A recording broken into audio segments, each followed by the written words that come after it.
All right, and now I'll do a quick demonstration on how to do series and parallel circuits. All right, so I have 2 zinc and copper cells built.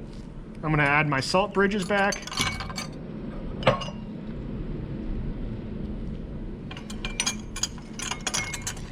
So first we'll go over series.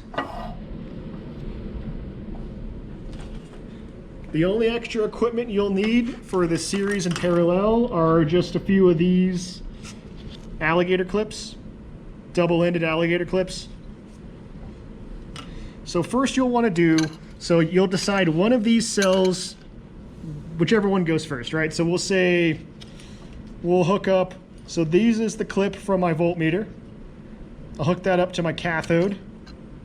Then I'm going to take one of my alligator clips, go from my anode of this cell to the cathode of the other cell. Now I will take the other end of my voltmeter and hook it onto the cathode of that cell. And now over on your voltmeter, you should see that you now have greater voltage than you had when you just did a single cell battery. It's wired up in series, which just adds the voltages together. And so you'll want to make sure, the key to the series is that your current goes in the cathode on one end, out of the anode, into the other cathode, and out of the other anode. Next we'll do parallel. So I'm going to do a quick rearranging of my cells here to get it to match up. So parallel, we're going to go through each at the same time. So I'm going to wire my cathode to my cathode with an alligator clip. I'll wire my anode to my anode with an alligator clip. I'll take my voltage probe, I'll clip that to my cathode, and I'll take the other one, the other end of the voltage probe, clip it onto this anode. So you'll see we have about the same voltage as we had with just a single battery.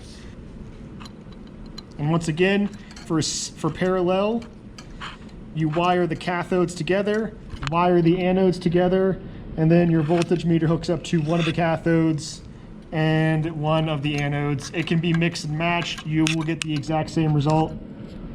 See, I'm not lying to you, I just did it. Still got the same result. I'll even move the cathode one if you really don't believe me.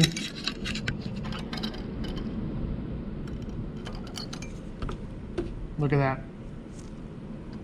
Every time, it's about 1.09 volts.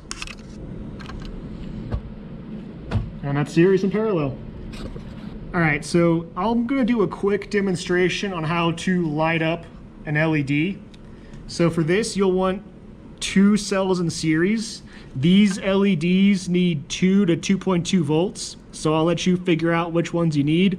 You can probably kind of tell by what I'm using, which ones you need. So we have our battery wired in series. So from the cathode, we're going to take a clip from the cathode here, and we're going to, you'll notice that on this, it's kind of hard to see, but on this LED, let's see if I can get a good background. There we go. So you can see on this LED, one of these leads is longer than the other, this guy.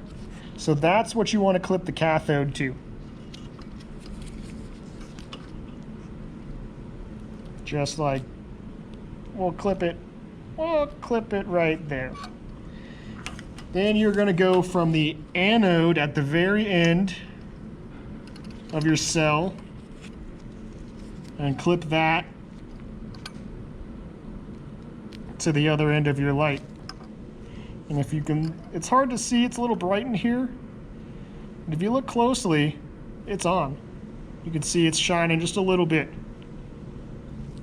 And if you want to see how many volts you're putting out, you can take your voltmeter, which I have hanging right here, and hook it across your battery just like you did for the series.